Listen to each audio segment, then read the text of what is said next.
creen que, o qué nos indica un lenguaje interpretado?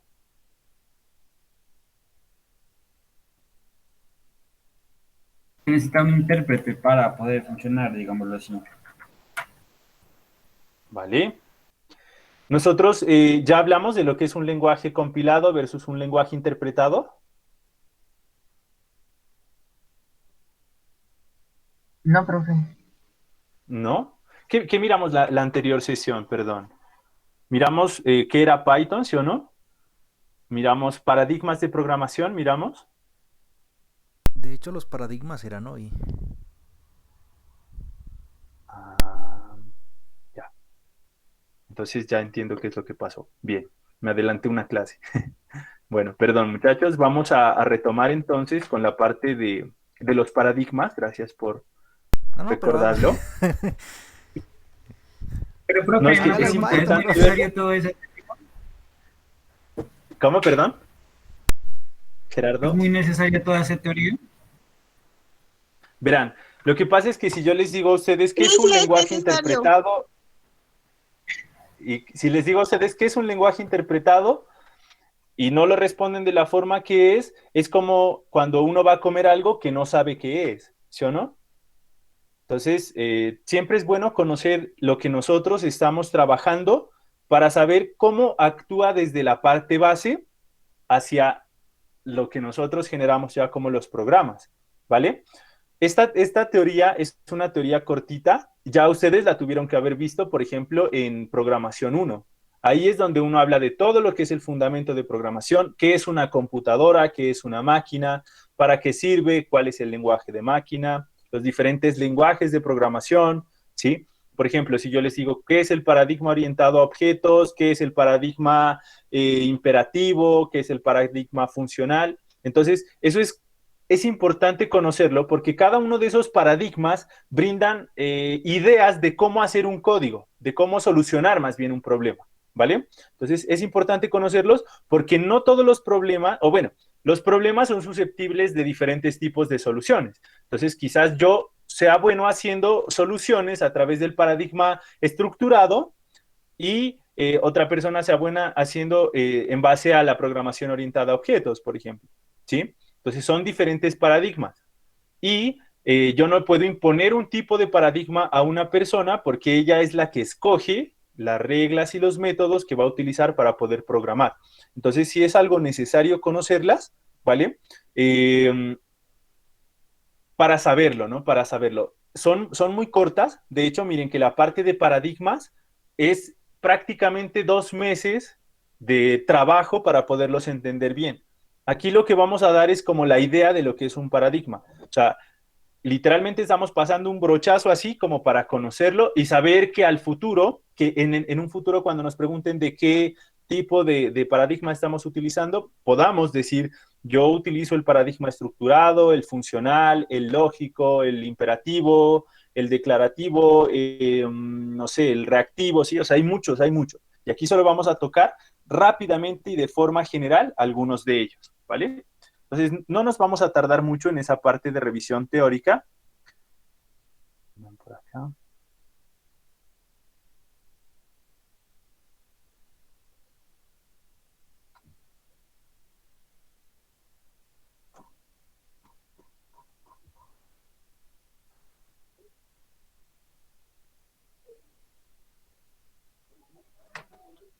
Listo. Entonces, yo creo que en lo último que quedamos fue en una comparación que realizamos entre Python, una comparación que realizamos entre Python, entre Assembler y entre el lenguaje de máquina, ¿verdad? Que es esto que voy a presentar aquí. Este era como era el lenguaje de máquina, este era el lenguaje Assembler para escribir Olamunto y este era el lenguaje de Python, ¿sí o no? Que en este caso pues es en la versión 2. ¿Listo? Así es como nosotros pues definimos y trabajamos con los diferentes lenguajes. Bien, ahora todo ese proceso de un lenguaje de programación de alto nivel, ¿sí? Como puede ser Python, como puede ser Java, como puede ser C++, PHP, Ruby, Scala, Go, etcétera. Todos los lenguajes que hay de alto nivel necesitan necesariamente un traductor, incluso el Assembler. El Assembler necesita también un traductor. ¿Cuál es la función del traductor? El traductor lo que hace es tomar el código fuente que nosotros escribimos. Recuerden que cuando yo hable de código fuente es a un código escrito en un lenguaje de programación escogido. ¿Listo? Cuando yo tome ese código fuente, lo que yo hago es entenderlo, ¿sí? Yo lo leo y lo entiendo, pero la máquina no lo entiende como tal. Ella necesita traducirlo a un lenguaje que ella lo pueda entender. Así que, por ejemplo, hay eh, traductores que se encargan de convertir ese código fuente en un código de máquina de tal forma que yo entienda el código fuente y la máquina entienda el código de máquina. ¿Listo? Esos son los traductores. Hay dos tipos de traductores. Los traductores pueden ser compiladores o pueden ser intérpretes. ¿Listo? Hay esos dos tipos, compiladores e intérpretes. El compilador coge todo ese código fuente, todo, y lo vuelve un objeto como tal, todo lo vuelve un objeto y ese todo lo lee la máquina. ¿Listo? En cambio, el lenguaje interpretado toma línea por línea cada una de las sentencias y las traduce al lenguaje de máquina. ¿Cómo funcionan los dos? Entonces, el intérprete toma la primera línea. Yo tengo un bloque de código, supongamos 10 líneas. Entonces, el intérprete lo que hace es tomar la primera línea, la traduce, la ejecuta. Tomar la segunda línea, la traduce, la ejecuta. La tercera, la traduce, la ejecuta. La cuarta, así hasta que yo haya tomado todo el bloque de código y lo haya traducido. Eso es lo que hace el intérprete. Y el compilador lo que hace es tomar todo el bloque de código y traducirlo todo. No solo línea a línea como el intérprete y ejecutarlo, no, sino que lo coge todo el código, lo traduce todo y lo ejecuta todo a la vez. ¿Vale? Por eso en los compiladores digamos que existe un paso adicional que es la necesidad de que si yo modifico el código, tengo que volverlo a compilar todo. ¿Listo? Eso es lo que sucede, por ejemplo, con Arduino. Yo creo que quizás nosotros ya hemos trabajado con Arduino, ¿sí o no? En Arduino, yo escribo un código, ¿listo? Y cuando voy y lo ejecuto y necesito hacer una modificación, lo que tengo que hacer es volver a compilar el código y ese código cargarlo a la máquina. ¿Listo? Que en este caso sería Arduino. Ese, por ejemplo, es un tipo de lenguaje compilado, Arduino. Otro tipo de lenguaje compilado es C, C++, Java.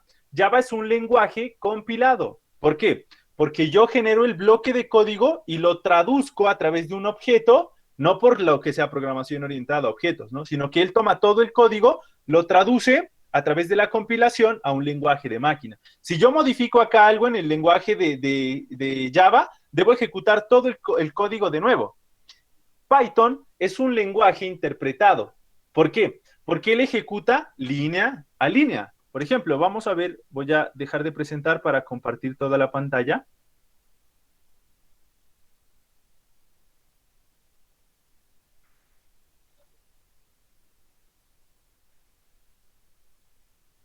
¿Listo? Ahí pueden ver mi pantalla, ¿sí, no? Me está cargando. Listo, ahí ya. Entonces, por ejemplo, ¿listo? Miren que aquí yo tengo mi versión de Python, lo voy a iniciar, ¿vale? Ah, no, ya sé, ya sé, ya sé. No, sí, tengo que hacerlo aquí. ¿Listo? Entonces, miren, aquí yo tengo la versión de Python, ¿sí o no? Bien, miren lo que yo voy a hacer. A igual a 5, ¿sí? Ya le dije que A vale 5. B igual a 3, ¿listo? Y ahora voy a sumarlos. A más B. Miren qué está pasando en cada línea cuando yo le doy Enter. Él ya está almacenando el dato. Yo no tengo que volver a ejecutar. En otros programas, por ejemplo en Java, si yo quiero sumar estos dos números y primero empiezo con A igual a 5, luego pongo B igual a 3, tengo que compilar nuevamente. Si luego pongo esta línea, tengo que compilar nuevamente. En cambio, aquí yo lo puedo hacer línea a línea y al final lo imprimo. Por ejemplo, print, el resultado es... ¿Listo? Print. Sí. ¿Listo? Entonces, ahí yo ya tengo, por ejemplo, un código que ejecuté línea a línea. no necesité volver a compilar todo el código para poder seguir ejecutando las instrucciones. Ahora vamos a ver acá, miren. ¿Listo? Esperamos un ratico que cargue la página.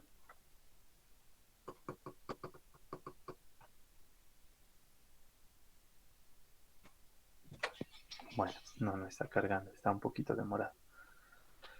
Bien, entonces mientras carga la página, seguimos por acá. ¿Listo? Entonces, si yo modifico el código en los compiladores, debo necesariamente volver a ejecutar todo el código, todo el bloque como tal.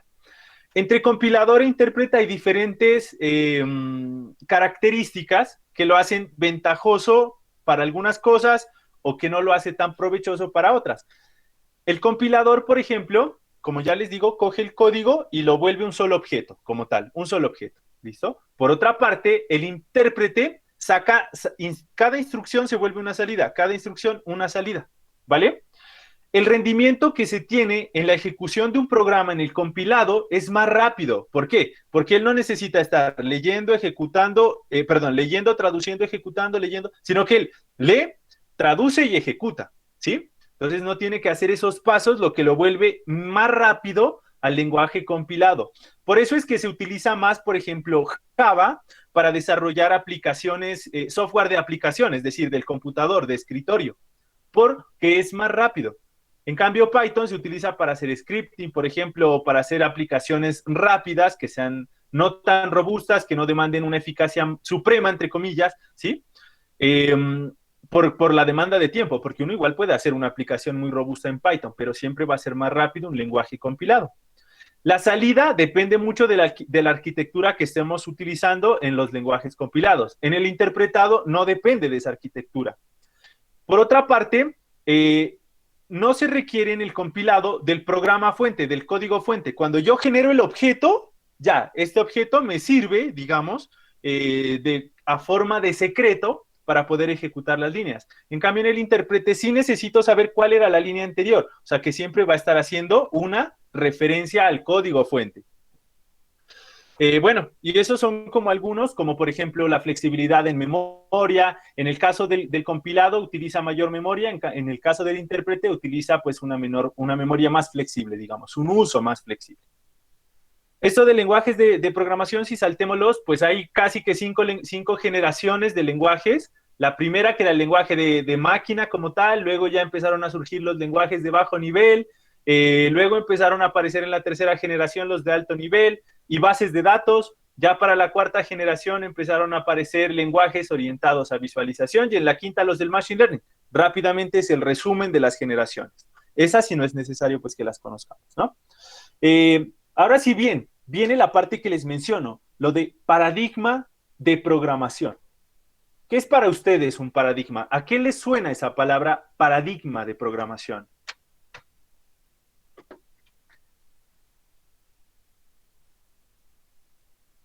¿Listo? ¿Quién participa? ¿Quién nos dice qué es un paradigma de programación? Un ejemplo, profe.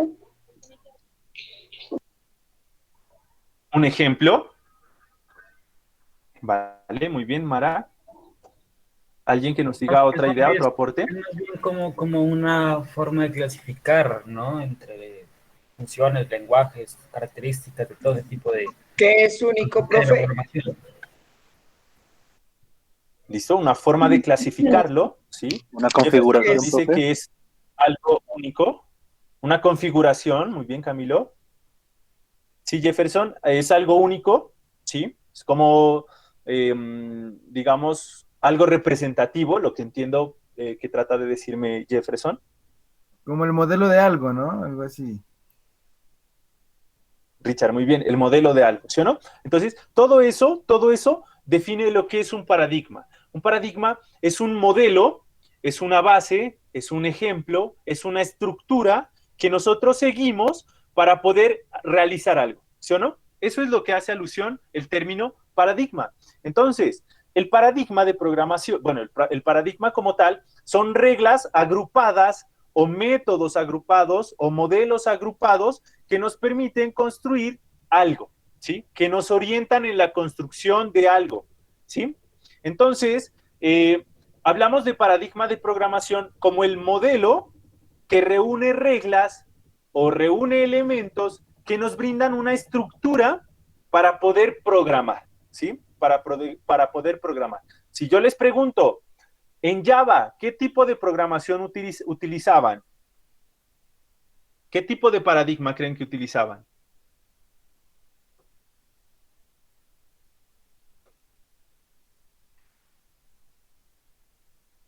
Un paradigma condicional, ¿no, profe? Paradigma condicional. ¿Listo? Entonces, miren que es difícil tratar de definir un tipo de paradigma si yo no conozco qué paradigma utilizaba. Cuando ustedes estaban programando en Java, lo que hacían era generar clases y a partir de esas clases, objetos, ¿sí o no? Es decir, que la clase era una plantilla y a partir de esa plantilla creaban diferentes objetos. Por ejemplo, lo que estábamos hablando, ¿qué es una computadora? Una computadora es una clase. Veámoslo así, ¿sí o no? Yo puedo ver a la computadora como una clase. Esa va a ser mi plantilla. ¿Qué puede hacer una clase? ¿Sí? ¿Qué puede hacer una computadora? Supongamos, ¿no? Sumar, restar, sumar y restar. ¿Listo? Esa es mi computadora. Va a tener una pantalla, va a tener un teclado, va a tener un mouse. ¿Sí? Esa es mi computadora. Toda computadora va a tener una pantalla, toda computadora va a tener un teclado, toda computadora va a tener un mouse. ¿Sí o no? Toda computadora me va a permitir sumar, toda computadora me va a permitir restar. Eso es lo mínimo que yo requiero para generar una computadora, entre comillas, ¿vale? Si yo ya quiero expandirme más, pues lo que hago es tomar mi plantilla y le digo, ya no quiero que solo sume y reste, sino que también multiplique y divide. Ya no quiero que solo interactúe a través de una pantalla y un mouse, sino que también puede interactuar a través de un micrófono y de unos parlantes y de una cámara, por ejemplo.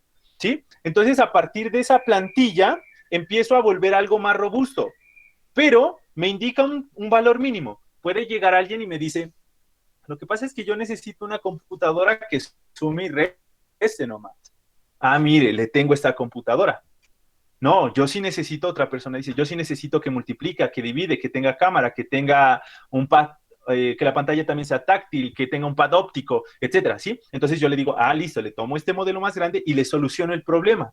Eso es lo que permite hacer la programación orientada a objetos. Abordar el problema contemplando objetos que pueden ser pequeños y que yo los puedo ir evolucionando para dar una solución más robusta. Y no necesito borrar código, sino que por el contrario, uso código pequeño y luego voy añadiendo código acorde pues a las necesidades. Eso se llama añadir, por ejemplo, métodos, ¿sí? Cada objeto tiene sus métodos, tiene sus atributos.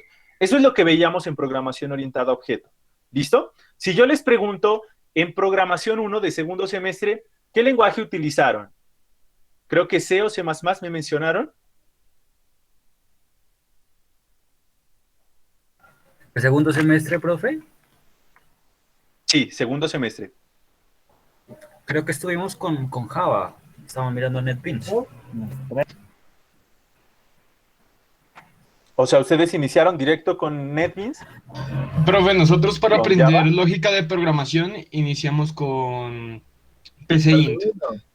Iniciamos con PCInt Sí. para aprender lógica de programación. De ahí pasamos directamente a Java. ¿Pasaron directamente a Java? Sí, a NetBeans. ¿Listo? Listo. Bueno, yo, por ejemplo, yo hubiese recomendado, es posible hacerlo, pero yo hubiese recomendado, por ejemplo, empezar con C++. ¿Por qué? Porque C++ nos permite hacer el paradigma estructurado. ¿Cómo es el paradigma estructurado? El que todos manejamos siempre. Si ustedes van a Arduino, lo que hacen es una programación estructurada, ¿sí o no? Empiezan a decir el nombre de las variables, empiezan a sumar, a restar, si hay que colocar un ciclo, lo colocan abajo, es decir, que va hacia abajo, un código hacia abajo. Ese es el paradigma estructurado, el que me dice, usted estructure su problema de tal forma que yo vaya trabajando línea a línea, hacia abajo el código, hasta que lo solucione, ¿sí? Entonces pueden usar condicionales, pueden utilizar ciclos, pueden utilizar funciones recursivas, etcétera, ¿sí o no? Eso es lo que es el paradigma estructurado, generar un código que ejecuto hacia abajo en línea continua, ¿sí? Sin necesidad de recurrir a otras funciones, entre comillas, que hagan otros códigos o que se encarguen de hacer otras tareas. No, Yo lo que hago es en mi bloque todas las tareas. Esa es la estructura, ¿vale? Y ese es un paradigma de programación, que no necesitamos recurrir a otras cosas o distribuir tareas a otras acciones para solucionar. Entonces, ya ven, ahí empiezan a aparecer diferentes tipos de paradigma, por ejemplo, ¿no? Y así es como nosotros empezamos a conocer las diferentes formas de solucionar los problemas. Bien, entonces aparecen estos tipos de paradigmas. En este caso, tenemos el paradigma imperativo, el cual se divide en otros paradigmas que son el estructurado, procedimental, orientado a objetos, ¿sí? Y aparecen otros tipos de paradigmas. Declarativo, en el caso del paradigma declarativo, todo aparecen subparadigmas como el paradigma funcional, el paradigma lógico, ¿sí? Miren que en el paradigma estructurado, ya les he mencionado, todo se aborda hacia abajo, digámoslo, pido datos, proceso los datos, genero los datos, pero no necesito recurrir a otras operaciones que estén por fuera de mi código principal, ¿sí? Por ejemplo, en el caso de la programación orientada a objetos, todo se aborda contemplando como objetos, que tienen métodos, características, atributos, ¿sí? Y que yo me puedo aprovechar de ellos para volver objetos más robustos, ¿sí? O iniciar con el objeto, entre comillas, simple que yo declaré. Y puedo aplicar los conceptos, por ejemplo, de herencia múltiple, herencia sencilla, entre otros. En el caso del paradigma funcional, por ejemplo, consiste en desglosar el problema en subproblemas y a través de esos subproblemas generar funciones que me acaten a ese problema. Cuando yo tomo todas esas funciones y necesito llamar a una u otra, pues estoy recurriendo, por ejemplo, al paradigma funcional. ¿Listo? Bueno, aquí encuentran, por ejemplo, un valor más detallado. Espérenme, borro ahí porque se me perdió el puntero. ¿Listo? Entonces, por ejemplo, aquí está la estructurada. Lo que yo les digo, miren, aquí pido datos, luego esos datos los proceso y pido otro, supongamos, ¿sí?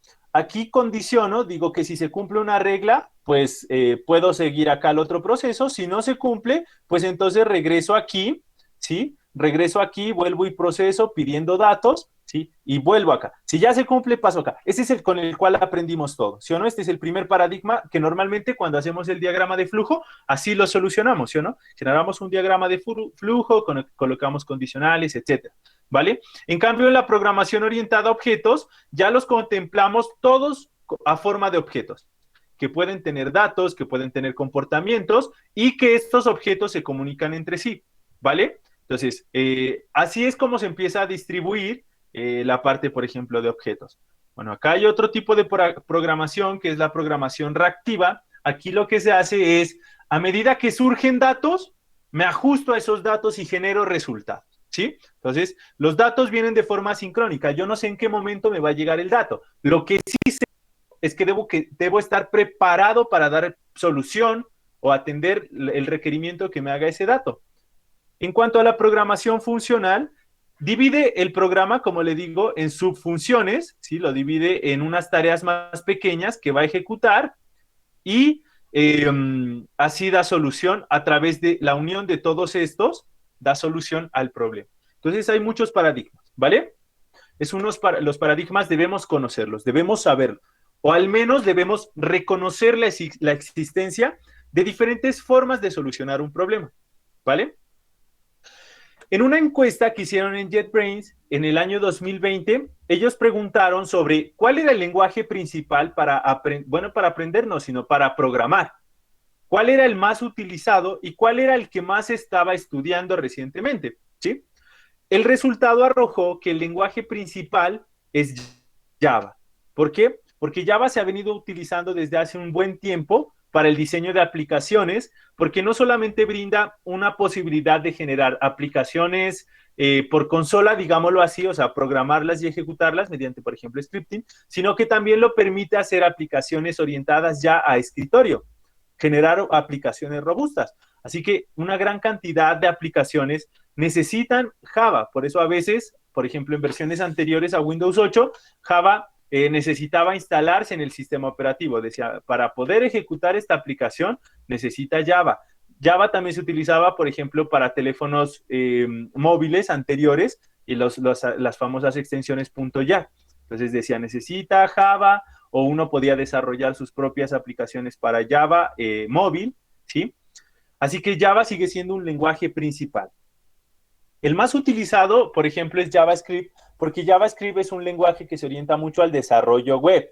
Y hoy en día, el desarrollo web es de los trabajos que más demanda programadores en el mundo. Así que si alguien quiere volverse un desarrollador, por ejemplo, en la parte del backend o en la parte del frontend, ahí siempre va a estar inmerso JavaScript, siempre.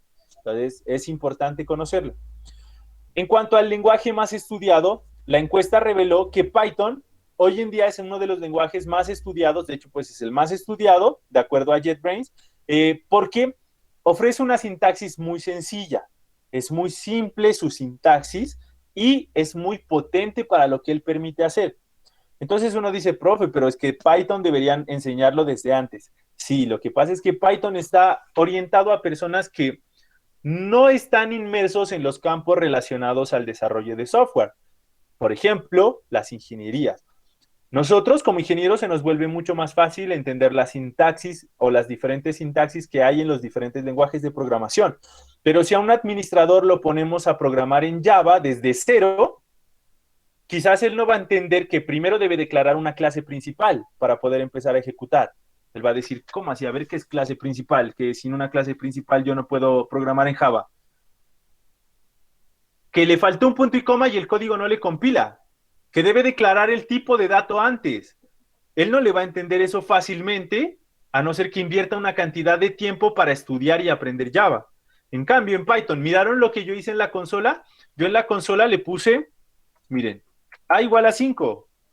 En ningún momento le puse punto y coma. Vamos a ver qué pasa por acá por Java. Epa. ¿Listo? ¿Listo? Miren, yo necesito específicamente declarar una clase principal. Primero que todo, ¿sí o no? Necesito una clase principal para poder programar en Java.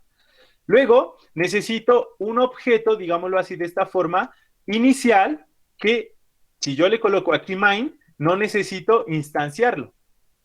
Y ya empiezo solamente a escribir. Con esas dos líneas, ya empiezo a escribir en Java. Con estas dos líneas. Si no las tengo, esas dos líneas, no puedo empezar a escribir en Java. ¿Sí? En cambio, en Python, miren, ¿qué pasó? En Python no, solo ejecuté Python y empecé a escribir. Empecé a escribir. Voy a hacer esto mismo acá. Miren. A igual a 5. Miren, no le voy a poner punto y coma. 2 errores hay ahí. ¿Cuál creen que es el primer error? O bueno, ¿cuál creen que son los 2 errores ahí? Ustedes que ya han programado en Java. Que primero toca declarar con el Correcto. Uno de los errores, uno de los errores es el tipo de dato, ¿sí o no? Si yo no le digo cuál es el tipo de dato, él no me va a ejecutar. Y ahora, si yo le digo punto y coma, toda sentencia en Java se debe finalizar con punto y coma, si no, tampoco va a ejecutar. Ese punto y coma lo que me indica es, aquí finaliza la sentencia, ¿vale? Entonces, es necesario colocar un punto y coma, a diferencia, pues, de los ciclos, ¿no? Bien, entonces, ahí yo ya puedo ejecutar esa línea, por ejemplo. Ahora, int b igual a c, punto y coma, perdón, ¿a cuánto fue que le pusimos acá? 3, a 3, ¿listo? Ya le dije que b vale 3. Si no le hubiera dicho el tipo de dato, él no me hubiera podido procesar esa información. Ahora, yo los voy a sumar. A más b me da un entero que es 8. Entonces voy a declarar int c igual a 8. Perdón, int c solamente. Y acá ya hago la operación. C es igual a más b, punto y coma, y aquí ya le pongo... Profe, aunque de igual manera usted puede coger C es igual a int c es igual a el proceso. Sí, a hacerlo directamente. O sea, ahorita lo que estoy haciendo es línea a línea. ¿Listo? Línea a línea. O sea, vamos a ver, es como la diferencia entre los dos lenguajes, ¿vale? Entonces, el resultado es 2 puntos, espacio, punto y coma, y por acá vamos a colocarle el resultado. ¿Listo? Sí. Mire. Y ahí, con todas esas líneas, ¿sí? Declarando el tipo de dato, lo que hice es lo mismo que hice en Python. Miren, el resultado es 8. ¿Y acá qué nos dice? El resultado es 8. ¿sí? Pero miren que aquí en ningún momento yo le puse que era entero. Vamos a ver lo que pasa aquí. Miren, voy a hacer esto. A sobre B, C, perdón, es igual a sobre B. Se lo volví a asignar a C. ¿Listo? Print. C, directamente. Solo lo voy a imprimir directamente C. Ahí imprimí C, ¿sí o no? Vamos a ver acá, ¿qué pasa? No, le voy a cambiar. Es que no es una suma, sino ha sido una división. Ejecutamos. Y cuando vamos a revisar, nos dice el resultado es 1. A ver un momento, ¿qué pasó aquí? ¿Listo? Mire, es que usted aquí hizo una división, ¿sí? Bueno, les quiero preguntar a ustedes, ¿por qué el resultado es 1? Porque el número de la variable es entera. Listo, correcto. Porque cuando yo declaré a C, este tipo de dato lo declaré como entero, más no como decimal. Entonces tenía que haberlo declarado como float. ¿Listo? Entonces ahí ya compilamos y cuando nosotros imprimimos, ¿sí? Cuando nosotros imprimimos, ya nos empieza a dar el resultado, ¿sí? ¿Cuánto nos dio ahora el resultado?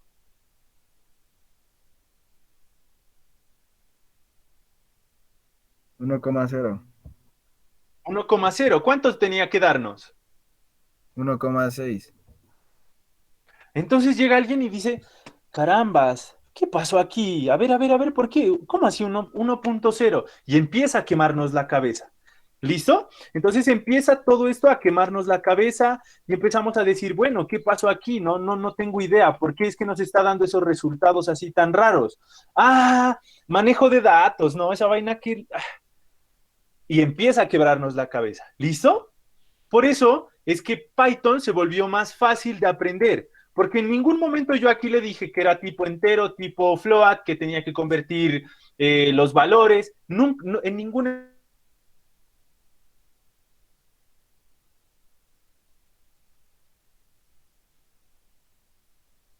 Podía aprenderlo fácilmente. Y llegó alguien y dijo, miren, Python se está volviendo tendencia. Así que empecemos a crear bibliotecas que nos permitan tener más skills, más habilidades en este lenguaje. Y empezaron a surgir bibliotecas, por ejemplo, la del scikit-learn, que es la que se utiliza para hacer la parte de machine learning, por ejemplo. Se adecuaron bibliotecas como la de Java, que era la de OpenCV, por ejemplo, para hacer visión por computadora, ¿sí? Entonces se empezaron a crear bibliotecas como Pandas o NumPy que se utilizan para la parte de tratamiento de datos, por ejemplo, ¿sí? Surgieron bibliotecas para visualización como la de Matplotlib, que se utiliza justamente para eso, para visualizar datos. Entonces Python se empezó a volver robusto, porque un administrador que quería aprender ciencia de datos lo podía hacer con Python. Lo mismo que un matemático que pues quizás maneja Java más fácilmente también, ¿sí? Pero un abogado podía coger Python y aprenderlo en cuestión de días. En cambio, Java le demandaba mucha más comprensión. ¿Listo? Entonces, todo eso eran cosas que revolucionaban, digamos, los lenguajes de programación. Y por eso Python empezó a puntear más. ¿Listo? Entre otras tecnologías, pues las que están con más crecimiento hoy en día, o sea, que la gente está empezando a aprender más, digamos que Python, en su momento la gente empezó a aprenderlo, o sea, que se volvió el boom, dijeron, Python, metámonos a Python, la moda era Python. Luego, hoy en día, empezaron a surgir lenguajes, por ejemplo, como Go, como Flutter, como TypeScript, ¿sí? Y todos ellos empezaron a tener un crecimiento grande. ¿Por qué? Porque así lo demandaba el mercado, ¿sí? Por ejemplo, no que ya programación web no lo hacemos con JavaScript porque TypeScript nos propone una sintaxis más sencilla. Pasémonos a TypeScript. Entonces, cuando nos pasamos a TypeScript, empieza a crecer esa curva y se vuelve popular.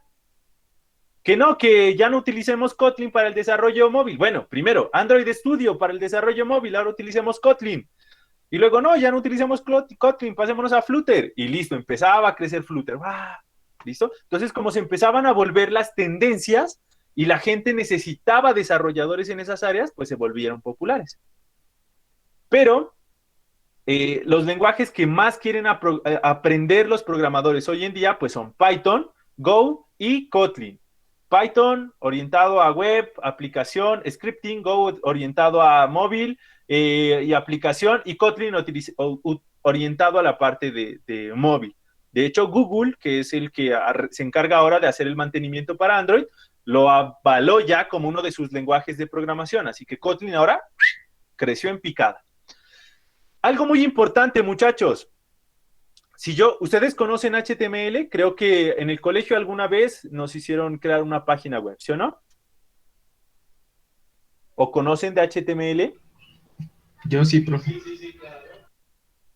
¿Listo? Quienes conocen de HTML, ¿qué piensan de este lenguaje? ¿Será un lenguaje de programación o no lo es? Porque utilizamos un editor para codificar, ¿sí o no? Depende del programa, profe. Hay programas que manejan solo un orden de galería visual, de desarrollo visual, y hay otras que manejan un lenguaje de programación. Pero, por ejemplo, miren que Visual Studio Code es un entorno de desarrollo para lenguajes, ¿sí? Y yo puedo utilizar ahí, por ejemplo, Python, puedo utilizar ahí Java, puedo utilizar ahí R, puedo utilizar ahí HTML. ¿Será que necesariamente HTML es un lenguaje de programación? ¿Cómo, profe? HTML, ¿será un lenguaje de programación? HTML traduce como lenguaje de marcado de hipertexto. Y para generar código, digamos, porque yo genero código, a través de él creo una página web, por ejemplo, ¿sí? Utilizo sentencias. ¿Será No, que sí es profe. un lenguaje de programación o no? No. Listo, entonces No sé, pero no les cuento una creo. experiencia, les cuento una experiencia personal que tuve, ¿no? Yo soy de las personas que les gusta la parte de programación. Yo estudié, como ya lo saben, ingeniería electrónica, y acá solo veíamos dos programaciones: fundamentos de programación y una segunda que era orientada a C Sharp. ¿Listo? Pero en ningún momento nosotros miramos lo que era programación web o lo que era desarrollo web o lo que es un backend, un frontend. Nunca nos enseñaron qué era eso. Y la programación que vimos en C Sharp, lo que hicimos era muy básico, o sea, era muy elemental. Teníamos 2 horas a la semana de programación, cualquiera de los dos niveles, o sea que el nivel que alcanzábamos era muy bajo. Con esas asignaturas, me refiero como tal a lo que es algoritmos y programación, ¿vale? Más adelante, pues ya vimos MATLAB, ya programábamos FPGAs o PLCs, ¿no? Y ya vimos otro tipo de lenguajes. Pero nunca profundizamos en eso. Y un día, yo soy una persona muy curiosa, todos los lenguajes de programación que yo manejo, no es que maneje muchos, entonces los lenguajes de programación que yo manejo, los aprendí por mi cuenta, los perfeccioné por mi cuenta, ¿sí? Entonces, digamos que para mí todo lo que tenía que ver con generar código era un lenguaje de programación. Entonces, una vez estaba charlando con unos amigos y les comenté, y me dijeron, ¿y tú qué lenguajes de programación sabes? ¿No? Alguna vez charlando, ellos eran ingenieros de sistema. Entonces yo les dije, no, pues yo he programado, en C, he programado en C++, he programado en Java, he programado en C Sharp, he programado en MATLAB, he programado en Octave, he programado en Arduino, he programado en Assembler, que es un lenguaje de bajo nivel que costó mucho aprenderlo, era muy complejo. Y he programado en HTML, les dije. Cuando les dije así, ellos, ¿no? Cuando me dijeron, ¿hace cuánto programas? Y yo les dije, no, pues en realidad soy novato en esto de la programación, no estoy aprendiendo y tal. Y ellos dijeron, sí, se te nota. Y yo les dije, ¿por qué? Porque HTML no es un lenguaje de programación. Y eso es un error común. Muchas personas confunden HTML con un lenguaje de programación justamente porque se codifica a través de entornos de desarrollo para lenguajes de programación. Entonces, ahí yo empecé a analizar y dije, bueno, ¿por qué? Porque si nosotros bien sabemos, un lenguaje de programación tiene instrucciones como int a, para decir que es un entero, por ejemplo, o if a mayor que 5 y los corchetes o los dos puntos. Ah, entonces, ¿qué pasa? Pues que en el lenguaje de marcado de hipertexto, sí se utilizan algunas instrucciones, por ejemplo, body, head, ¿sí? Y esas son sentencias, pero no es un lenguaje de programación como tal, porque no tiene esa lógica que me permite a mí hacer operaciones, hacer comportamientos, definir estructuras, datos, etcétera. Entonces, ahí yo ya entendí que HTML no era un lenguaje de programación. Así que si alguna vez les preguntan, HTML no es un lenguaje de programación. Si yo utilizo la consola, miren que aquí sí estoy utilizando un lenguaje de programación, justamente porque invoqué a Python, ¿sí? Pero si yo estoy acá, ¿listo? ¿Listo? Miren, ahí estoy en la ventana de comandos, ¿sí o no?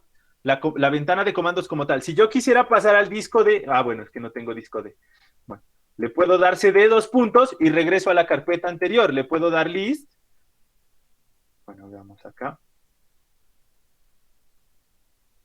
List, ¿con cuál era que veía? Ah, con dir creo que es. Le puedo dar dir y él me indica todas las carpetas que hay en esta ruta que estoy, en users. Ah, no, yo quiero regresarme más, CSE dos puntos. ¿Listo? ¿Qué estoy haciendo? Estoy colocando instrucciones, estoy colocando sentencias. Si yo le digo aquí dir, él me muestra todas las carpetas que yo tengo. Mire, voy a pasar a datos, entonces le escribo aquí, CD, datos e información. ¿Listo? Y ya me llevó a la carpeta de datos e información. Y entonces yo aquí le coloco dir. Y él me muestra todo lo que hay ahí. Entonces, por ejemplo, yo tengo una carpeta de la Universidad Mariana, entonces le doy CDU Mariana, ¿sí? Y empiezo, miren que por consola estoy buscando información dentro de mi equipo, ¿sí o no? Aquí le doy dir. Tengo aquí y aparece la parte de académico. Académico. Ah, perdón, me faltó poner CD. ¿Listo? Y ya ingresé a la carpeta de académico. Ahora voy aquí, le doy dir y está organizado por semestre. Permítanme que me tome el tiempo aquí para luego mostrarles algo. Bueno, pongamos segundo, por ejemplo. ¿Listo? Y le doy dir. Y miren, aquí lo que él me dice es esto. Ah, bueno, todavía falta una carpeta. CD. Temática. ¿Listo? Y le doy ahora sí dir. Miren, ¿qué me dice él? Que hay estos directorios, pero aquí no me sacó nada. Y aquí dice fundamentos de programación. Bueno, voy a hacer más pequeño esto. Y la presentación, ¿no? Hay una presentación que tengo en una carpeta que está alojada en toda esta ruta, ¿sí? Miren, así por ejemplo es como hacen los hackers. Una vez ellos tienen control de la máquina, para que yo no me dé cuenta qué estoy haciendo, todo lo hacen por consola, ¿sí? Todo lo hacen por consola. Por ejemplo, si yo aquí le pongo kill, explorer.exe, ¡pum! Cerré el navegador ya, perdón, toda la parte del fondo de mi sistema, ¿sí? Todo lo que es el explorador.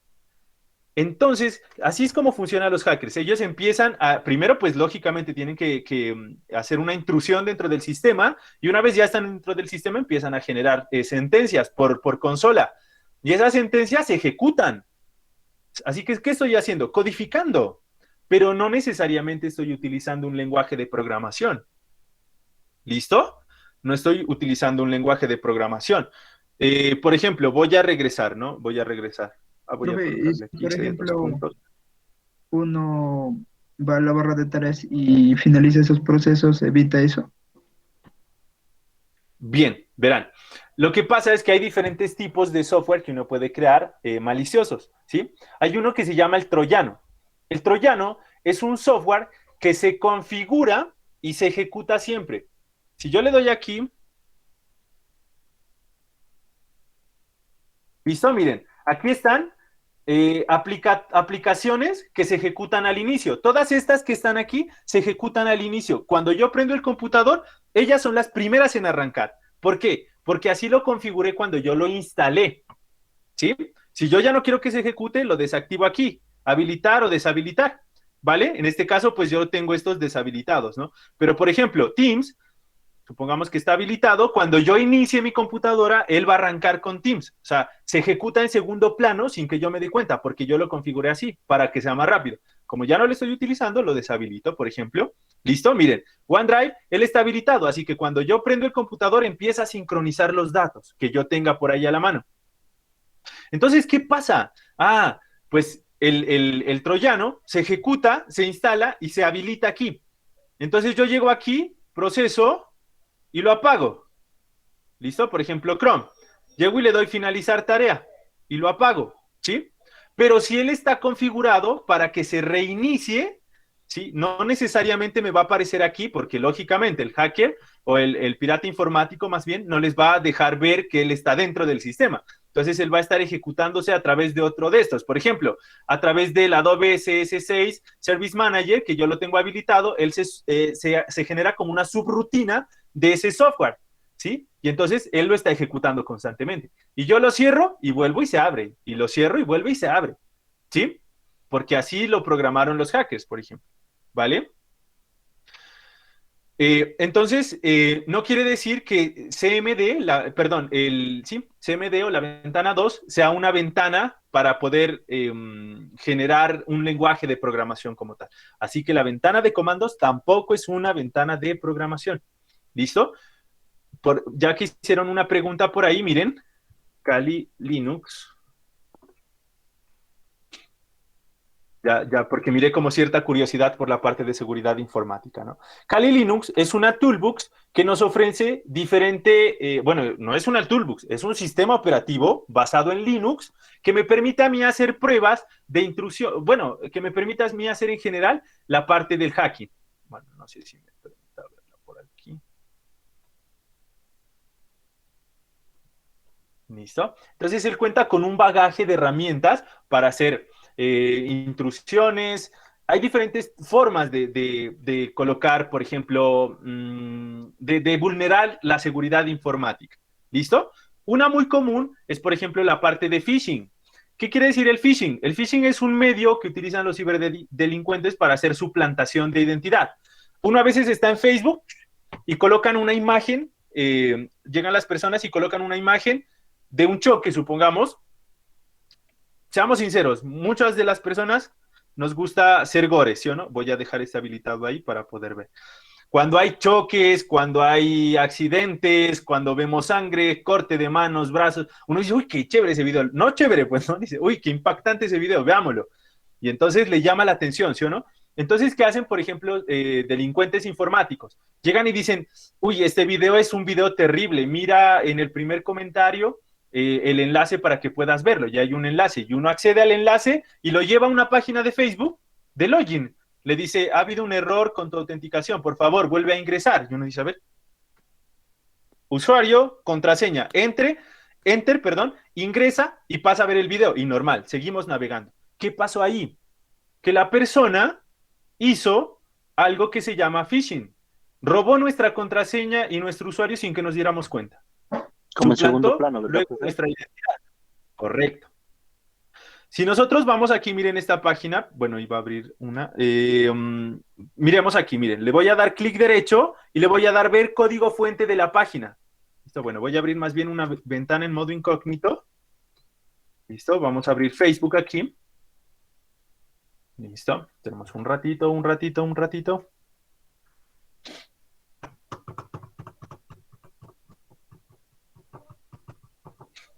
¿Qué sería? Ya. Listo, entonces estamos aquí en la página de Facebook. Miren, yo le doy clic derecho, ver código fuente de la página. Listo, y miren, ya tengo el código HTML para generar una página de Facebook. ¿Listo? Ya tengo el código HTML para generar una página de Facebook. Lo voy a copiar. Voy a abrir un bloc de notas. Lo voy a guardar. Guardar como escritorio. Y aquí le voy a colocar face.html. ¿Listo? Por ahora lo voy a guardar así. Cierro aquí y miren, le doy clic aquí. Y miren, generé una réplica exacta de lo que es Facebook. Miren, esta es la ruta en la cual la copié. Esto no es Facebook, miren, porque si yo aquí coloco mi usuario y mi contraseña y le doy a iniciar sesión, no me lleva a ningún lado. ¿Sí? Porque todavía no lo he programado para robar información. No, mentira. Pero miren, creé una copia exacta de lo que es Facebook. Miren, ahí está. Facebook y el Facebook que yo creé. ¿En qué se diferencia? Es lo mismo. ¿Sí? Este quizás se ajusta, miren, al tamaño. Este se ajusta. ¿sí? Este de acá no se va a se ajusta también, pero es por efectos del navegador, porque en ningún momento he utilizado JavaScript o CSS para volverlo a que se ajuste a dispositivos móviles, por ejemplo, ¿sí? Pero miren, es exactamente el mismo sitio. ¿Y qué hice? Copiar ese código HTML y ponerlo, cambiarle el nombre, y acá le mando la misma página web. Y lo que hago es tomar de este formulario, porque esto, si luego se interesan por lo de desarrollo web, esto es un formulario, toman eso de que está ahí y ya pueden suplantar. No lo hagan, ¿no? O sea, solo les estoy diciendo lo que hace el pirata informático. Yo no soy pirata informático. ¿Listo? Y miren, ya creé un Facebook. Le coloco, mira este video, es un video muy triste y tal, descripción, primer comentario, o incluso en la descripción de Facebook lo coloco, ¿sí? Y ya está, miren. Ya está ahí para el inicio de sesión. Llega alguien, coloca su usuario, coloca su contraseña y ya está. Vamos a la página de la Universidad Mariana.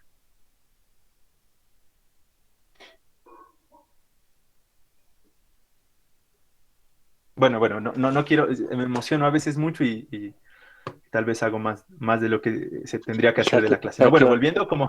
Aquí a la universidad, digamos. Luego todos con 5. Luego, los estudiantes de cuarto semestre han hackeado el sitio. ¿Listo? Entonces, miren de fácil que es suplantar, crear una página web, luego pues se crea diferentes procesos y roban la información. Así de sencillo nos roban la información hoy en día, ¿vale? ¿Por qué? Porque la tecnología está ahí a la mano. Ese código que vimos ahí, ¿sí? Este código de aquí HTML, sí, miren, todo ese código, yo decía, miren, aquí declaré que ya iba a empezar a hacer HTML, ¿no? Acá le metí scripts, le metí enlaces, ¿sí? Le metí textos, configuraciones con CSS, tipo de hoja que se iba a generar para la tabla, por ejemplo, ¿sí? Todo eso lo generé en código. Y yo por eso pensaba que esto era un lenguaje de programación, pero en realidad HTML no lo es. Y miren que creamos aquí una página web exactamente de login de Facebook. Es una copia exacta, ¿sí? Y así roban la información. Lastimosamente hoy en día así se roba la información, así de fácil se la roba. ¿Listo? Bien. Kali Linux es una herramienta que permite batallar contra esos problemas, ¿no? Nos permite entender las vulnerabilidades que podemos nosotros tener, ¿sí? Así es como se roba la información, por ejemplo, los hackers, ¿no?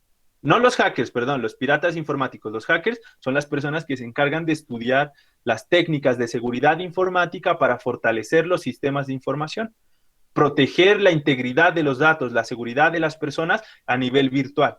En cambio, el pirata informático es el que se encarga de utilizar esas mismas herramientas, de estudiarlas, pero orientadas a robar información, ¿no? Bueno, volviendo entonces al tema, muchachos, ya me aventuré mucho. HTML, CSS y línea de comandos no son lenguajes de programación, que nos quede de aquí claro para de aquí a futuro, ¿no? SQL es un lenguaje de consultas que se realiza para los datos, ¿sí? Para bases de datos. Yo con SQL puedo hacer consultas, puedo modificar, leer, eliminar, actualizar, digamos que información dentro de una base de datos. Pero tampoco es un lenguaje de programación, es un lenguaje de consulta. Bien, bueno, ya dejando eso como hasta ahí, ¿listo? Aparece esta pregunta también. Esta pregunta la hicieron en una página de The Team. Ellos preguntaron, ¿con qué lenguaje aprender a programar?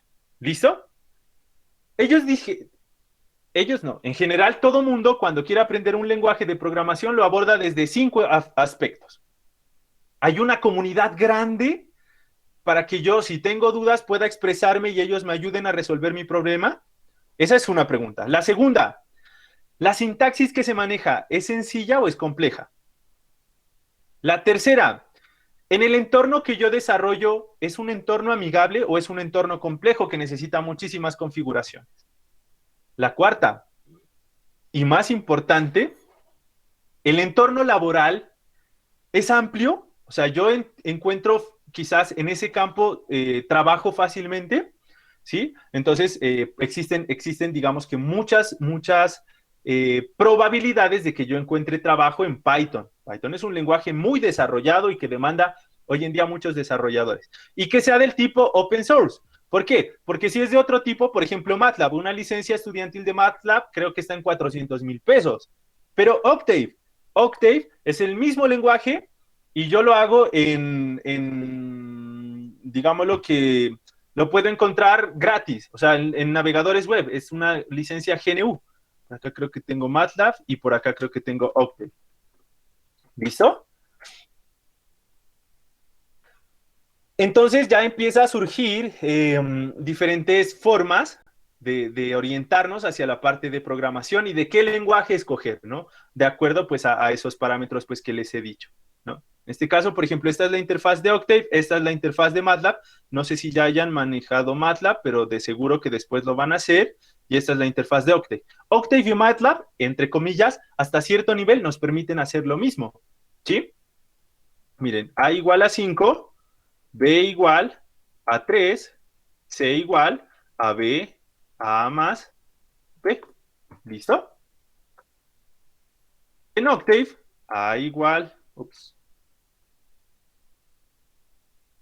a 5, B igual a 3, C igual a 5 más, perdón, A más B. ¿Eso estuvo? Miren, es lo mismo. ¿Sí? Hasta cierto nivel es lo mismo. ¿Vale? Entonces, MATLAB es muy robusto porque él trae diferentes toolbooks. Miren, trae un diseñador para redes neuronales, trae, bueno, esto es mucho como para la parte de redes neuronales, trae monitores para, por ejemplo, la Raspberry Pi, puedo descargar más aplicaciones, puedo generar diferentes tipos de gráficos, dispongo de un toolbook que se llama Simulink, que me permite simular muchísimas cosas, desde circuitos eléctricos hasta los mismos robots, ¿sí? Entonces, eso no lo trae Octave. Por eso es que este es licenciado, por eso es que este es gratuito, porque acá se dedicaron a desarrollar para después pagar, ¿no? Entonces, bueno, ahí les muestro como algunos lenguajes que luego van a utilizar. Ahorita se los ve, pero después ya los van a utilizar ustedes a fondo, ¿vale? Entonces, si ustedes observan, Python es uno de los lenguajes más populares, tiene sintaxis muy sencilla y ahora se utiliza mucho la parte de Machine Learning, ¿sí? Así que ese es el lenguaje que hemos escogido para este curso, para aprender. Por otra parte, pues Java es el más utilizado para la web, sirve mucho para la parte de Internet de las cosas y solo se necesita un navegador, no necesito un entorno de desarrollo, ¿sí? Yo con el navegador ya puedo empezar a ejecutar instrucciones en JavaScript, ¿vale? Bien.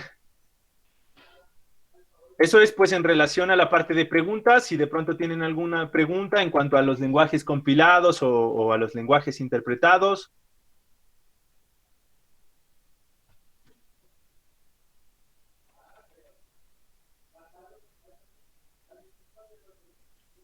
En la parte de Octave, profe, bueno, inclusive también sirve pues lo hemos mirado en la parte de cálculo, sirve para Sí.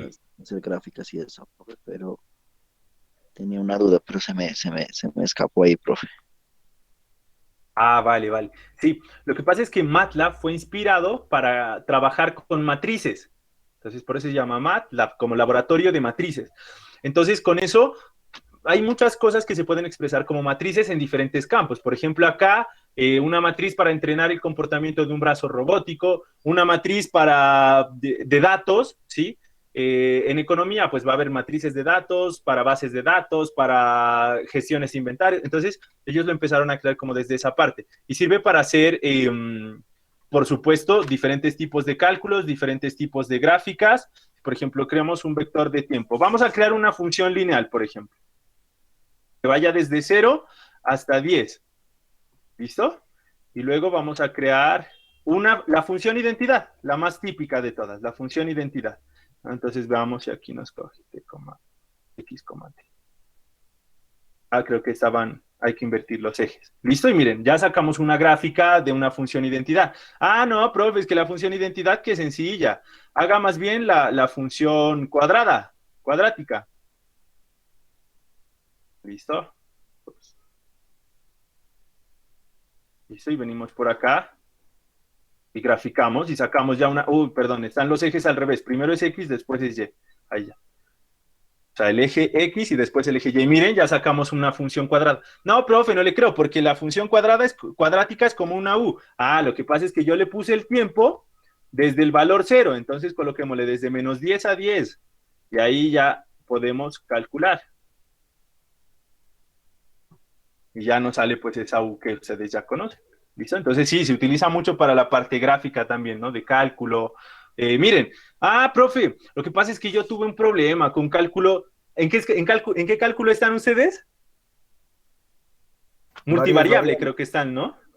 Listo. Profe, eso de las derivadas nos está dando durísimo, profe. Miren, bueno, primero voy a crear una variable simbólica X. Sí, pues todavía. Sí. Regálenme un ratico que esto les va a ayudar. Luego voy a crear una variable simbólica Y. Primero voy a borrar todo, más bien dicho, para que no vayan a quedar pedazos remanentes ahí en la memoria. ¿Listo? Sims X.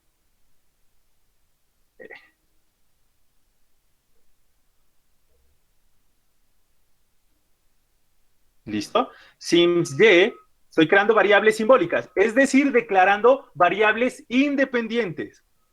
Z igual a X al cuadrado más Y al cuadrado. Ops, puse mal ahí una línea. Epa. Listo. ¿Vale?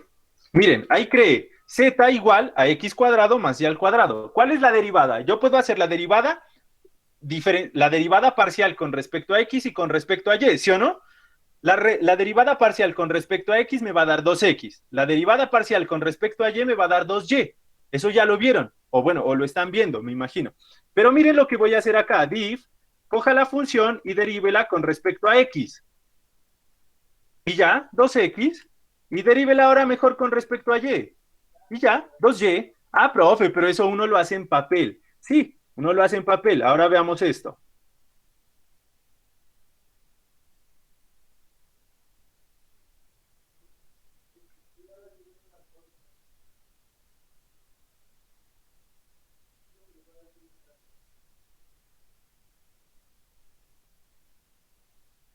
¿Listo? Miren, voy a generar esa función. Profe, no, ese es otro cuento para derivar, porque hay que aplicar la derivada que dice la derivada de la primera por la segunda sin derivar y ta. ¿Listo? Sí, tiene razón, señor, se deriva así. Miren, ahí está la derivada. ¿Sí? Y miren acá. Ahí está la derivada de esa misma función que tengo ahí con respecto a X. ¿Sí? Entonces, Octave se utiliza mucho también para el cálculo de varias variables. ¿Qué tal ahí? Chévere, ¿no? Así, con la programación se pueden hacer unas cosas muy, muy interesantes, ¿no? Se necesita es conocer un poco de la sintaxis. Y creo que ustedes están viendo lo de gradientes. Bueno, ya lo cerré. Pero si ustedes le dan gradient, entre paréntesis, y le manda la función, él le saca el gradiente de esa función. Y el gradiente se utiliza, por ejemplo, para optimización. Ya está. Están aprendiendo, por ejemplo, a sacar derivadas ¿con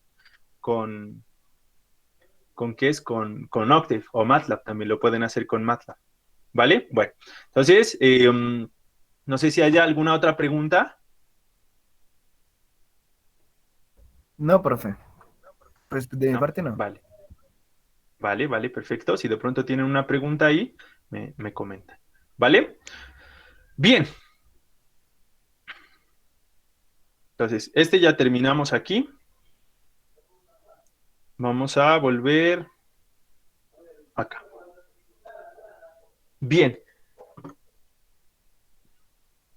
Listo, entonces ya nosotros nos dimos cuenta de todo eso que nosotros logramos para poder programar, ¿sí o no? O sea, necesitamos una entrada para poder hacer un proceso y para poder hacer una salida. A esas instrucciones que nosotros creamos para leer la entrada, hacer el proceso y emitir la salida, le llamamos algoritmo. Con ustedes hice esta actividad, si mal no recuerdo, ¿verdad? Los pasos para cepillarse los dientes. Sí. Sí, correcto. Entonces, esos pasos que nosotros hicimos son los que nosotros denominamos algoritmo, ¿sí o no? Eso es lo que nosotros denominamos algoritmo. Bien.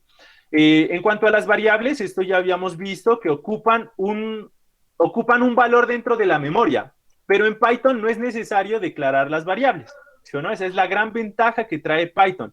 Lo mismo las constantes, ellas ocupan un variable, un espacio en la memoria, ¿vale? Ya lo que nos compete ahora es utilizar diferentes expresiones que podemos encontrar que nos permiten combinar variables, paréntesis, funciones especiales, etcétera, ¿sí? Aquí traemos un ejemplo, ¿vale? De una expresión, que en este caso matemática, ¿sí? Ella está, si ustedes observan, ¿de qué tanto consta? Ella consta de una constante, ¿sí? Acá hay otra constante. Consta de unas variables, C, B, A. Consta de unas operaciones matemáticas conocidas como potencia, ¿sí? Y de multiplicaciones y raíces, ¿vale? Según el tipo de dato que se está manipulando, nosotros podemos clasificarlas en expresiones aritméticas, expresiones relacionales y expresiones lógicas. A continuación les muestro operaciones, bueno, este es de asignación, ¿sí? Cuando hacemos pseudocódigo, acostumbramos a indicar una flechita para decir que a A se le asigna 5, que a B se le asigna la suma de A más 2, y que ahora A ha sido actualizado con el valor de 7, ¿sí? Entonces, esa flecha en pseudocódigo o representación algorítmica nos indica asignación. Bien, en cuanto a la parte de operadores, los operadores, como su nombre lo indica, nos permite hacer diferentes tipos de operaciones a través de variables y constantes, ¿sí? Los operadores nos facilitan el medio para poder manipular los diferentes valores que están interviniendo. ¿Qué tipos hay? Pues hay operadores aritméticos, operadores relacionales y operadores lógicos, ¿sí? Los operadores aritméticos son los que nos permiten hacer justamente operaciones matemáticas a través de variables y de constantes. Entre los operadores, se quedó esto. Entre los operadores aritméticos encontramos la suma, la resta, la multiplicación y la división, ¿vale? Esos son como los típicos que nosotros podemos encontrar en la calculadora. Pero aparte, hay operaciones matemáticas que se realizan en las computadoras relacionadas al módulo, a la división entera, ¿sí? O a la división truncada, ¿sí? Y a la potencia. ¿Recuerdan el ejemplo que hicimos? Lo cerré, bueno. El ejemplo que hicimos con Python.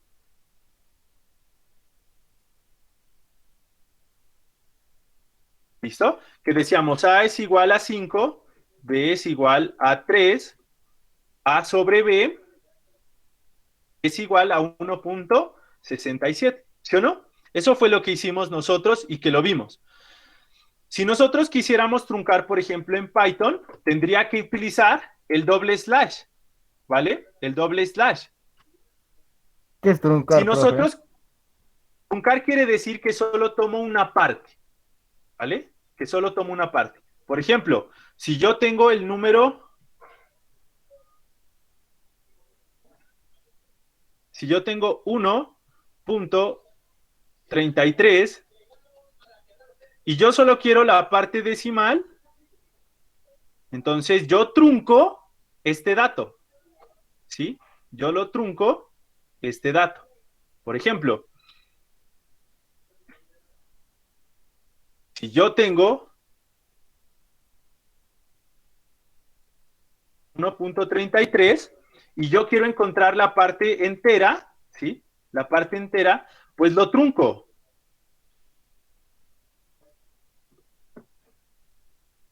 ¿Sí? Y bueno, aquí no lo está tomando. Por acá abajo sale un valor, no sé por qué sale. Ya sé. Toca reiniciarle esto. ¿Listo? Veamos. ¿Por qué no lo está tomando? Miren, es que aquí le di B. Y acá le di B, entonces estaba tomando este B de acá, ¿no? Entonces, int B fue el valor que le dimos, ¿no? Y miren, ahí ya lo estoy truncando. 1. ¿Listo? Creo que también así debería funcionar. No, así no lo está funcionando. Bueno, lo toma como función. Entonces, int, paréntesis d, cojo cualquier valor decimal y lo vuelvo un valor entero. Y ahí lo estoy truncando. ¿Listo? A eso es a lo que se denomina truncar. Si yo quiero hacer la división exacta, digamos, miren, 1/3 me da 0.33, pero a mí solo me interesa tomar la parte decimal, entonces hago doble slash y 3, me va a dar 0. ¿Listo? Así que hay ese tipo de operaciones, ¿sí?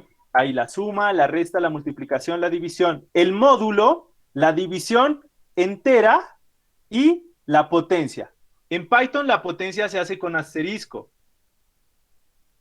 ¿Sí? En Python, por ejemplo, si yo quiero 2 a la 4, dos asteriscos seguidos y el 2. Ahí estoy diciendo 2 a la 4. ¿Vale? Ahora, ¿cuál es la raíz de 4?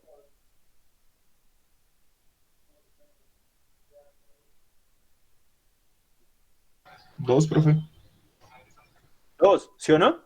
Miren, yo no voy a utilizar ninguna biblioteca acá en Octave. ¿Listo? Permítanme que me valga también de Octave. Octave, como ustedes pudieron ver, no necesita tampoco el uso de punto y comas, declarar variables, así que es un lenguaje muy amigable también. ¿Sí? Miren, voy a utilizar aquí miren, 2 a la 2. 2 a la 2. Aquí este hat, este gorrito, me indica potencia. En algunos lenguajes se utiliza ese gorrito para indicar potencia, ¿sí o no? Entonces, miren, 4. Si yo quiero sacar la raíz, tengo que escribir SQRT de 4. Ahí saqué la raíz. ¿Qué pasa con esto? Esto es una función, miren, por eso estoy utilizando los paréntesis. Dentro del paréntesis coloco el argumento que quiero utilizar. Pero SQRT es una función que permite sacar la raíz. Voy a hacer lo mismo aquí en Python sin utilizar raíz, perdón, sin utilizar función. Piensen ahí un momento mientras voy por un vaso de agua. ¿Qué debería hacer yo para poder sacar la raíz sin utilizar una función en Python, por ejemplo? ¿Listo? Entonces, regálenme ahí un momento, voy por un vaso de agua.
¿Listo?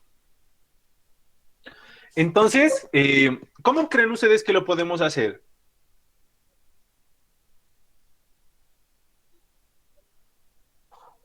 Eleva a la 1/2. Correcto. Miren, si yo tomo 4 y lo elevo a la 1/2, entonces obtengo la raíz, que sería 2. Ah, profe, no, pero yo la quería obtener en entero. Ah, pues trunque el resultado. ¿Listo? Ya lo tienen entero. ¿Listo? Entonces, Python utiliza el doble asterisco para la potencia, el doble slash para encontrar la división, ¿no? Vamos a ver cómo hacemos el módulo. ¿Listo? ¿Cuántas veces alcanza 3 en el 4? Una sola vez, ¿sí o no? ¿Cuál es el residuo? 1. Mírenlo aquí. ¿Vale? Vamos a ver aquí. ¿Cuántas veces alcanza el 5 en el 3? Perdón, el 3 en el 5. Una vez. ¿Cuánto me sobra? 2. ¿Sí o no? Aquí. ¿Qué valor me da esa operación de ahí? ¿Qué valor me da? ¿Qué número me da? 2. 2. ¿Por qué? No. Porque el 3 alcanza en el 8 2 veces, ¿sí? ¿Y cuánto me sobra? 2. ¿vale? ¿Cuánto me da esta operación? 0. 0, porque el 3 alcanza 3 veces en el 9 y no me sobra absolutamente nada, ¿vale? Así funciona el módulo. ¿Listo? Así se utiliza módulo en Python, la división entera y la potencia. En cuanto a los operadores relacionales, me permite relacionar dos valores, ¿sí? Dos que pueden ser variables o constantes. Por ejemplo, mayor, igual, diferente. Bueno, perdón, en este caso es relacional, ¿no? Los operadores aquí aritméticos nos permiten hacer, como les digo, la relación entre dos variables y nos permite hacer comparación de certeza, es decir, si es falso o verdadero. 5 mayor que 2, ¿sí? 5 es mayor que 2 y él nos devuelve la comparación, ¿vale? Verdadero. O dicen, menos 5 menor que menos 10, falso. ¿Listo? Entonces nos permite hacer esa comparación, ¿no? Un grado de certeza o de verdad. Operadores, mayor, menor, mayor o igual, menor o igual, igual o diferente, ¿vale? O diferente. Bien, vamos ahora con los operadores lógicos. Los operadores lógicos, para este caso, nosotros hablamos de que nos permite hacer relaciones lógicas entre diferentes valores, ¿sí? Pero que esos valores deben ser valores lógicos, ¿sí? Entonces, vamos a ver aquí algunos operadores, el operador AND, el operador OR y el operador NO. Entonces, si el operador AND se puede representar de diferentes formas, con un hat bajo, digamos un sombrero bajo, el amperes o el ampersand amperes, ¿listo? Su nombre traduce y podemos decir 3 menor que 5 y 4 menor que 10, él aquí hace una operación lógica. 3 es menor que 5, ¿es mayor que 5? No, falso. 4 es menor que 10, sí, verdadero. Entonces, falso y verdadero, ¿qué me da? Así que existe algo que se llama la tabla de verdad, que se utiliza para el AND y el OR, ¿sí? Entonces, miren, por ejemplo, 3 es menor que 5, perdón, mayor que 5, falso. 4 es menor que 10, verdadero. Entonces, 3 mayor que 5 y, perdón, AND hay que escribir, ¿no? En Python es con AND. Menor que 10, le damos Enter y él me dice falso. ¿Por qué? Porque verdadero y falso es falso, ¿sí? Aquí encontramos la tabla de verdad. Si yo le dijera OR, ¿sí? Verdadero o falso, entonces él me dice verdadero, porque entre verdadero y falso, pues escojo lo verdadero. Esta es la tabla de verdad, miren, así es como se rigen las operaciones lógicas. Esta tabla, pues yo creo que ustedes ya las conocen, ¿no? ¿Sí conocen este tipo de tablas de verdad? Sí, lo estamos viendo apenas en circuitos digitales. Ah, bueno, perfecto, perfecto. Entonces ya sabemos que si es operador y, la única forma de que sea verdadero es que ambos sean verdaderos. En cualquier otra forma es falso. Y si es operador OR, pues es verdadero en todas, a excepción en la cual ambas son falso. ¿Listo?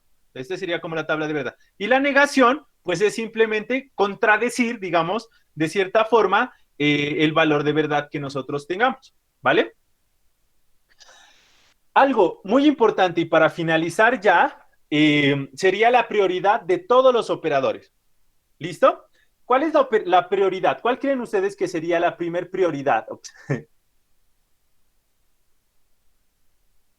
Cuando estamos en matemáticas o utilizamos calculadora y queremos organizar bien nuestra operación. Profe, ¿Cómo? que se entienda. Sí, o sea, lo que queremos es que se entienda la expresión que esté ordenada. Para eso, o bueno, cuando nosotros escribimos una expresión matemática, hay una prioridad, ¿sí o no? Una prioridad. ¿Cuál creen ustedes que es la mayor prioridad que existe en las operaciones matemáticas? Eso no son los de los paréntesis, después los elevados a, después creo que era suma, resta. Correcto, ¿no? Entonces, siempre que nosotros vamos a tomar alguna expresión, lo primero que se va a ejecutar son los paréntesis. ¿Listo? Si yo tengo 5 por 2 elevado a la 3, bueno, hagámoslo así.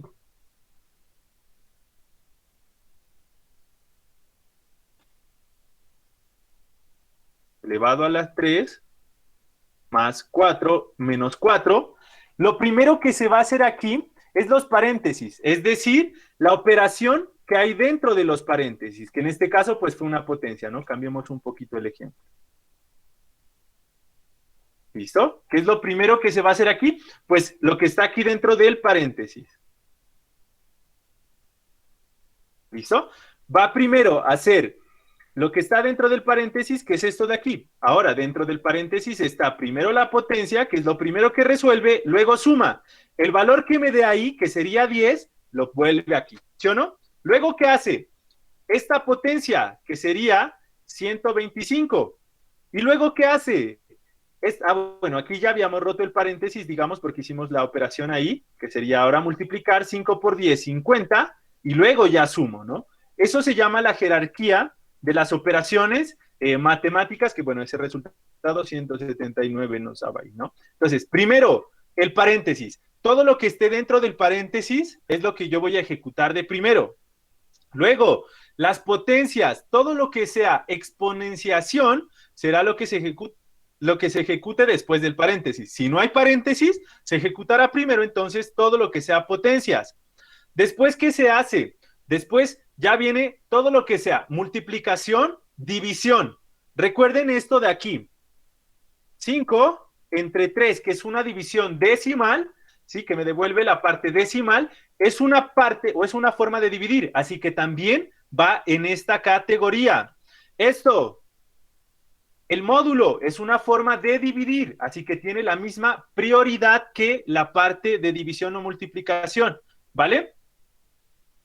Y luego, pues seguirá la parte de suma y resta. Eso es lo que se hace primero.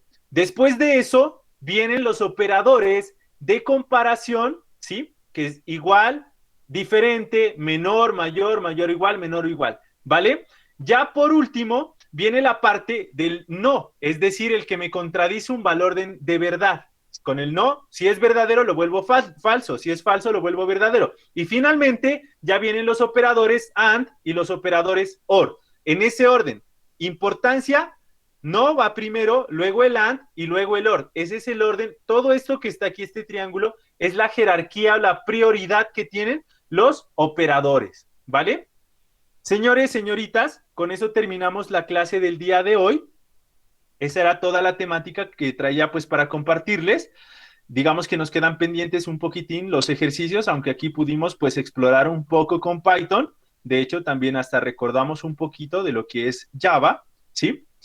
La próxima clase, que será el próximo lunes, ya vamos a empezar a hacer un poquito más, ¿no? Vamos a empezar a hacer operaciones, así como lo que estamos haciendo acá, ¿no? Hacer comparaciones y demás. ¿Listo? Veamos esto, 1.1 más Listo, profe. 2.1. Vamos a ver, por ejemplo, cómo se hace aquí estas operaciones, ¿listo? Este tipo de operaciones decimales, cómo se las trunca, cómo yo puedo obtener aquí esta parte, este 2, digamos, ¿listo? Vamos a hacer ejercicios para empezar a utilizar operadores, vamos a ver cómo, por ejemplo, bueno, la próxima clase creo que vamos a ver la parte de los ciclos.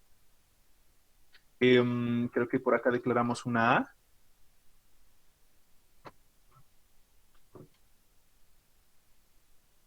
¿Listo? Y miren que acá en Python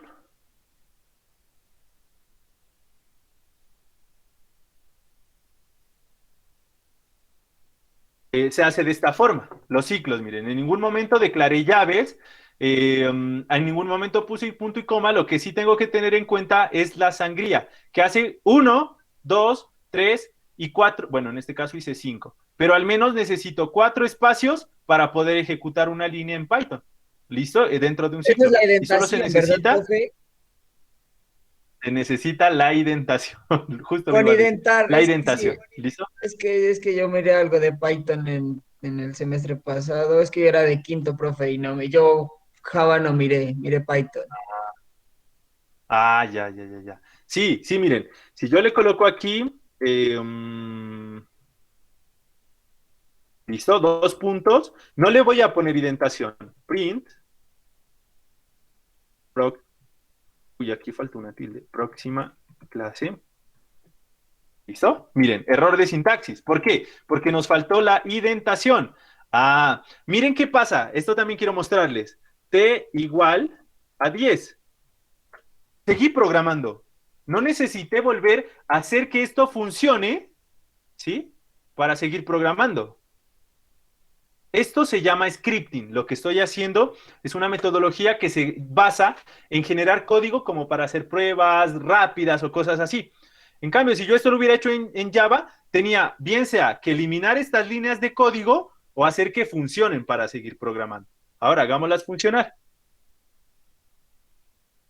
¿Listo? Y miren, ahí ya imprimo. ¿Por qué? Porque ahora sí ya agregué la indentación.